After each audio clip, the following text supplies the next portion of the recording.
Exercise 1.4 question number 2 का part number 2 है B ए।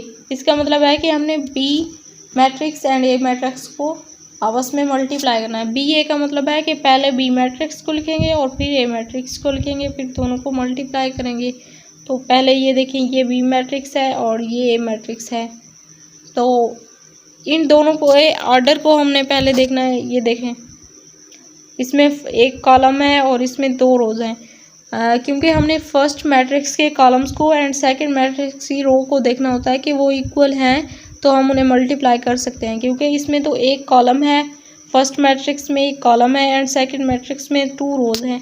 तो क्योंकि कॉलम्स एंड रोज की तादाद एक जितनी नहीं है फर्स्ट एंड सेकंड मैट्रिक्स में, तो हम इन्हें मल्टीप्लाई नहीं कर सकते। तो स्टेटमेंट में मैंने लिखा है B A is not possible because number of columns of B not equal to number of rows of A। number of columns of matrix के जो कॉलम्स हैं, फर्स्ट मैट्रिक्स के जो कॉलम्स हैं उनकी तादाद सेकंड मैट्रिक्स के रोज़ की तादाद के इक्वल नहीं है, तो हम इसे सॉल्व नहीं कर सकते। यहाँ पे हमारा लेक्चर होता है ख़त्म। मिलते हैं नेक्स्ट वीडियो में, तब तक के लिए अल्लाह हाफिज़।